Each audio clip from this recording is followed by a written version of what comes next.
CBS 6 News starts now.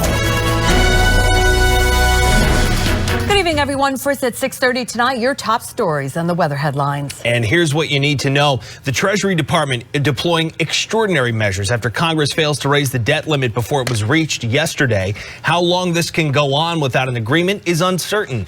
Treasury Secretary Janet Yellen says it could come as early as June. Governor Hochul is vowing to do whatever it takes to get state Supreme Court Judge Hector LaSalle confirmed the lead of the State Court of Appeals, the highest court in New York. She's getting support from some past and present Republican lawmakers as the opposition to LaSalle's appointment comes largely from Democrats who say he is not progressive enough. Drying trend overnight tonight. That's going to give us a break day with a little sunshine coming up on Saturday. Next storm rolls in later Sunday night into Monday. It's likely going to mean a shovelable and plowable snow for most, if not all of us. But some of us will also get some rainfall with it as well. So it's not a slam dunk. Storm track's going to be critical. I'll have my complete thinking on how I think it's going to play out coming up in the next few minutes. All right, thanks, Steve. We'll see you then. In the meantime, you can get your weather updates anytime with the CBS 6 Weather Authority app, and you can find that in your app store by searching WRGB. Cooking oil thefts, they're on the hunt again, and local businesses are seeing the brunt of the impact here. CBS 6 sharing stories for several months now about how multiple businesses here in the capital region are looking for answers to this. And now the company that's supposed to collect the oil is calling on state and federal leaders for help. Here's CBS 6's Emma Quinn. Grease thieves are at it again, stealing used cooking oil from restaurants in the capital region and beyond. Restaurants like Uncle Rico's in Niskayuna and Pam's Pub in Clifton Park say they've been victims in recent months. Now, the New York-based company Buffalo Biodiesel, which takes the oil and refines it into fuel, says it's hurting business. We spoke with CEO Sumit Majumdar in September on the issue. It almost pushed us out of business. In some areas, we're unable to operate. So we've actually pulled reps off the ground or expanded operations. Some of those areas are as high as 80% theft rates. The company has sent letters shown on your screen documenting recent thefts and the company's concerns to the general public and businesses. The letters were sent to multiple state and federal agencies asking for support as it's impacting business all over New York and 11 other states they operate in. Of those agencies is multiple district attorney offices. Schenectady County DA Robert Carney tells us he's aware of the robberies and understands the financial impact it has on businesses, but in many cases, there is not enough evidence to make any arrests. The Albany County DA's office says it's been informed of the property theft that has occurred in recent months and will prosecute any cases where an arrest is made. Rensselaer County was not able to comment. In the capital region, Emma Quinn, CBS 6 News. Tens of trillions of dollars in debt. The U.S. hits its limit. Congress failing to raise the debt ceiling before yesterday's deadline is forcing the Treasury Department to take what they call extraordinary measures to pay the bills. $31 trillion is an astronomical figure. So to try to put this all in terms we can actually wrap our heads around, in the last hour, we actually heard from Sean Leonard, Chief Investment Officer at Great Point, about how a failure to raise the debt ceiling will impact the average American. If they don't pass, what we've seen in the past is we've seen where they can furlough sanitation workers, they can furlough government employees, and that means that people, again, individually would lose jobs. That would be a worry if you're a federal employee. If you're a normal person, then what you want to do is just recognize the market might be volatile. If you're looking at your 401k, try not to look at it. That's always our advice on every day, every month. But it could be a little bit rocky the next couple of months. And here's what U.S. Treasury Secretary Janet Yellen said in an exclusive CNN interview today. Big consequences if the federal government exhausts its extraordinary measures and fails to raise the debt ceiling. Our borrowing costs would increase, and every American would see that their borrowing costs would increase as well. On top of that, a failure to make payments that are due, whether it's to bondholders or to Social Security recipients or to our military, would undoubtedly cause a recession in the U.S. economy and could cause a global financial crisis. Some scary words there from Janet Yellen. This Sunday will mark 50 years since the Supreme Court affirmed the right to abortion with its decision on Roe versus Wade. Activists from both sides of the issue converged on the nation's capital, starting today with the March for Life. The anti-abortion movement began on the first anniversary of the Roe v. Wade decision. Organizers say this year's event is marking a victory after the Supreme Court overturned Roe last June. A small group of counter-protesters gathered today outside the Supreme Court. Vice President Kamala Harris is going to speak this weekend in Florida, pushing for Congress to codify abortion rights. Representatives from more than 50 countries have gathered at the Ramstein Air Base in Germany to talk about Ukraine's needs. Ukraine has been begging for more weapons, and the U.S. is delivering. The Pentagon announcing a new military aid package, including air defense systems and a sizable fleet of armored vehicles. Defense Secretary Lloyd Austin promising the U.S. will support Ukraine for, quote, as long as it takes. This is a crucial moment. Russia is regrouping, recruiting, and trying to re-equip. This is not a moment to slow down. It's a time to dig deeper. The Ukrainian people are watching us. The Kremlin is watching us. And history is watching us. This weekend, Bills and Bengals fans are celebrating Damar Hamlin's medical recovery. And medical reporter Liz Bonas takes us through the steps that led to his survival. Hey everybody, to get Damar back on this road to recovery from that Monday Night Football cardiac arrest, much like the game, to win, you need a team approach. The first team members, those trained in CPR. It is really gratifying to see more people understand what being trained really means and how it can save a life. Stephanie Bird of the American Red Cross now echoing what doctors know about the importance of CPR timing and keeping the heart's normal rhythm. It's generally thought that, beyond 6 minutes without that capacity to replace normal blood flow, the chance of brain injury is extremely high. And every minute less than that is a greater chance of survival. Second team members, the paramedics standing by for quick transport so doctors could cool down his body to reduce potential damage. Damar was placed on our targeted temperature management protocol, and he was managed in that by our neurocritical care team for most of the duration, really up until the point that he got extubated, was the point that we had him under fairly aggressive temperature management. Once that breathing tube was removed, Damar's family says fans nationwide became the third team members, sending prayers and support. We believe when we surrender from ourselves, when we take our mind and switch it off us and all the negative, and we surrender it on something that we can't fully understand, life comes inside of us. Once back in Buffalo, Damar's rehab team now the next critical players for those who get top-notch cardiac rehab. Multiple studies have shown your short-term mortality is improved, which is death rates. Your short-term risk for heart failure is improved, and patients live longer. We don't know about future play of football, at least for Damar, but his family has asked that while he continues his rehab, those thoughts and prayers keep coming. I'm medical reporter Liz Bonas. Now back to you.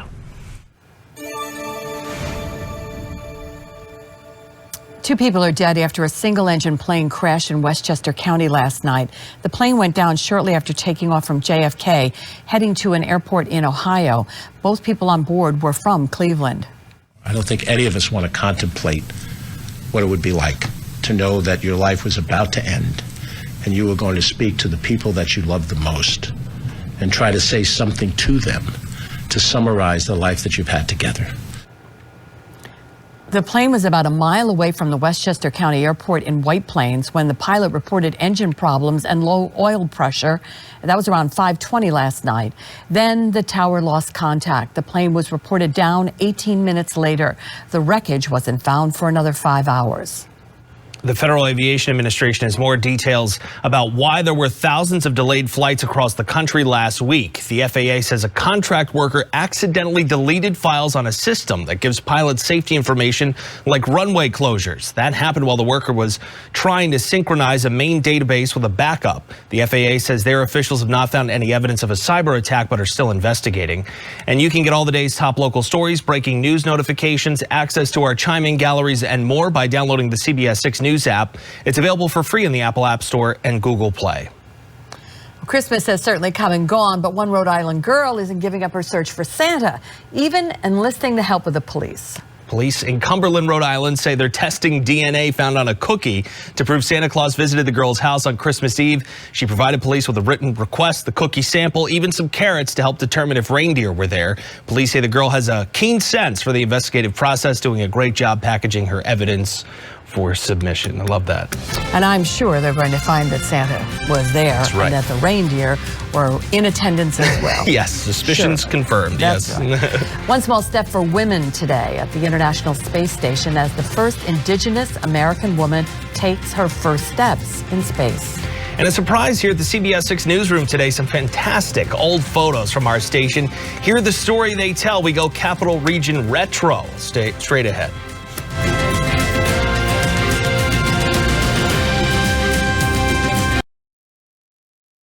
On this Friday night, we go on the road with a story of inspiration, how this powerhouse teen who never gave up is teaching us a lesson about achieving our dreams.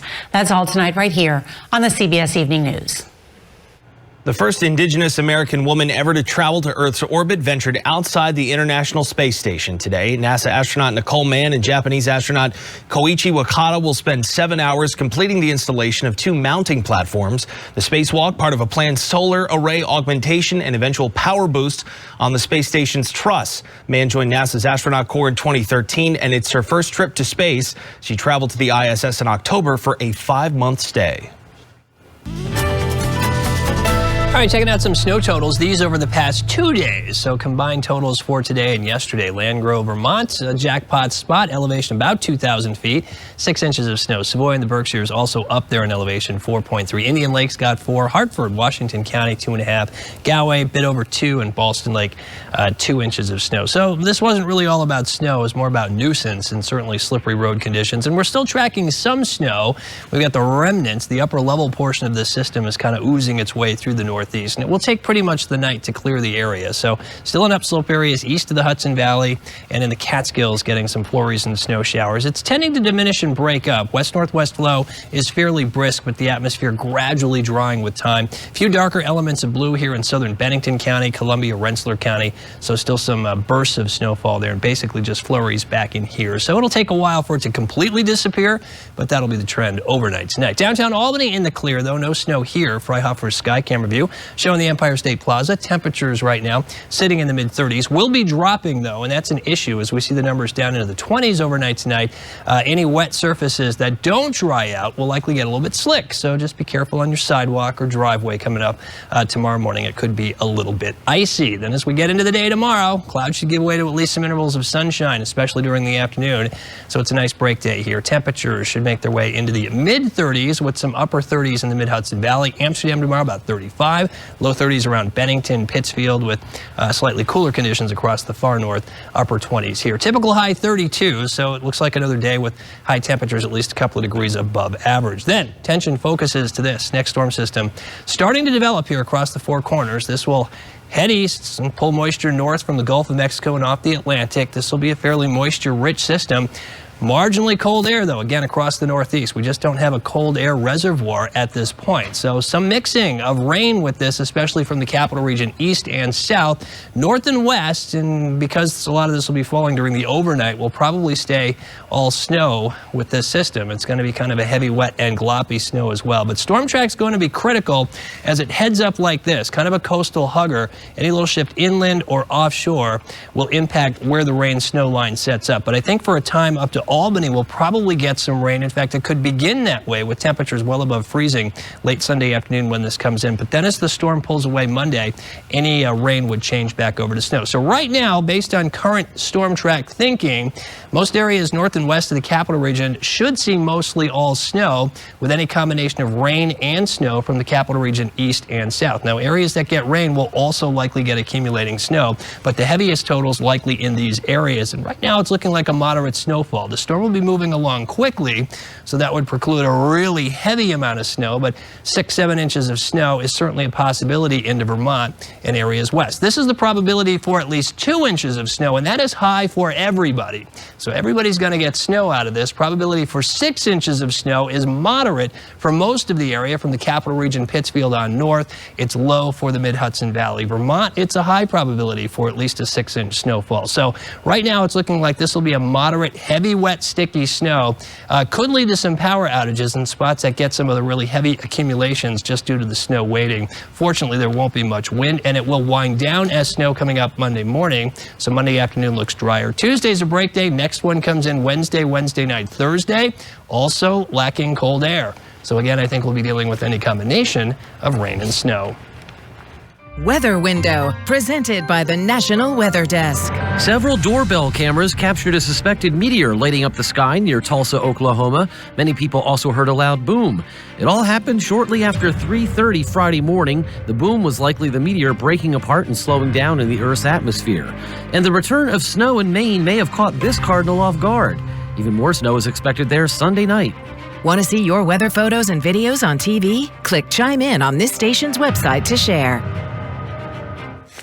Well, a surprise delivery to our newsroom is the talk of the newsroom tonight. This unassuming package holds some pretty cool history in it, taking us Capital Region retro tonight. A viewer recognized these photos as our station here on Balltown Road in Niskuna. He found them, he said, while he was cleaning out his mother's house. And check out that old tub of Stewart's ice cream. It's melting right there on the table. The WRGB Broadcast Center first opened up here at a Balltown Road station on Veterans Day, 1957. Placing at least some of these photos, if not all, after that date. So the late 50s, maybe early 60s. But for a while, we also shared a space with WGY Radio. That is Earl Pudney. And you'll see, I think there's another picture of him too. There they are. That's part of the After 6-7, they were called, from the Earl Pudney Show. It was a dinnertime musical program from the 50s and 60s. It was a great old show, really popular in its day.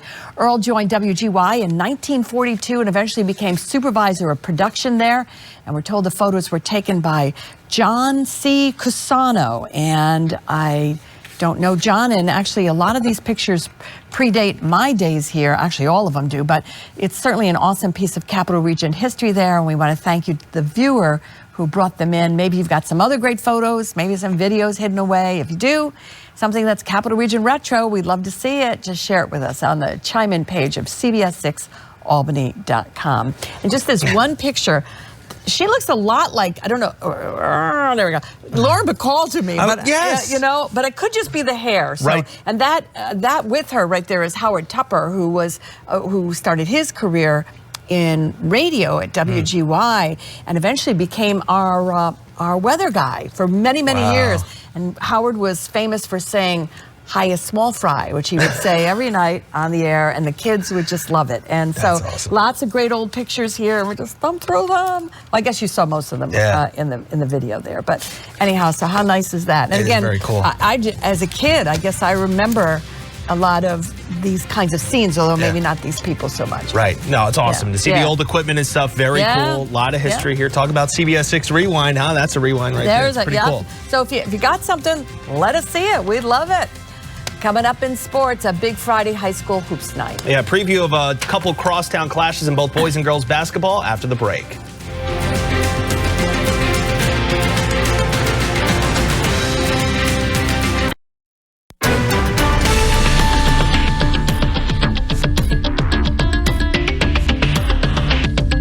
And now, CBS 6 Sports, sponsored by your local upstate Chevy dealers.